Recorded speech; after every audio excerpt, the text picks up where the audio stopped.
مستحاضہ کا اس خاتون کو کہتے ہیں کہ جنہیں بیماری کا خون آتا ہے ایام حیض کے علاوہ، مثلا اب 3 دن تک کم از کم اگر لگاتار بلیڈنگ ہوتی ہے تو یہ حیض کہلاتا ہے۔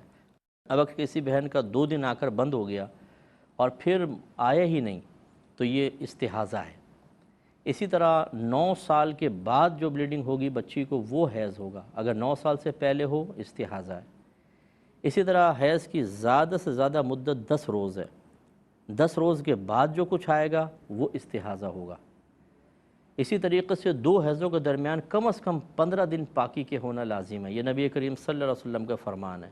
لہٰذا 15 دن کے اندر اگر دوبارہ بلیڈنگ سٹارٹ ہو گئی یہ استحاضہ ہے، بیماری کا خون ہے۔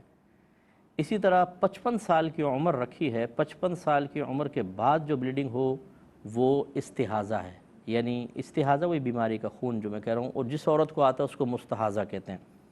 لیکن 55 سال کے بعد کا بھی حکم یہ لکھا ہوا ہے کہ اگر فرض کر لیں کہ کسی بہن کو زرد رنگ کا حیض آتا تھا اور اسی کلر کا 55 کے بعد بھی آیا تو وہ حیض شمار ہوگا، یا خالص سرخ رنگ آیا، خالص سرخ، تو پھر وہ حیض شمار ہوگا۔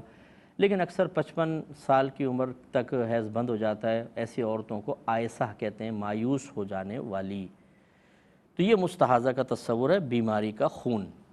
آپ کو پتہ ہے حالت حیض ہو یا بچے کے پیدا ہونے کے بعد جو بلیڈنگ ہوتی ہے وہ نفاس کا خون کہلاتا ہے۔ ان ایام کے اندر نماز منع ہوتی ہے، نہیں پڑھ سکتی ہیں خاتون، اور معافی ہوتی ہے، بعد میں قضا بھی نہیں ہوتی۔ لیکن مستحاضہ جو ہے یہ شرعی طور پر پاک کہلاتی ہے، اگرچہ بلیڈنگ ہو رہی ہو۔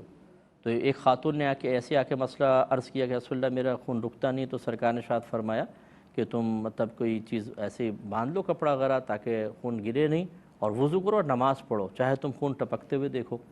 تو یعنی خلاصہ کلام یہ ہے کہ جب یہ بیماری کا کوئی خون ہو، اسی طرح بعضوں کو پیشاب کے قطرات کی بیماری ہوتی ہے، بعضوں کا کوئی زخم ہوتا ہے، مسلسل اس سے خون رس رہا ہے، رکتا نہیں ہے خون، تو اب یہ نہیں ہے کہ نمازیں چھوڑ دیں گے، وہ وضو کریں، نمازیں پڑھیں، اور اس حالت میں ان کی نماز ہو جائے گی۔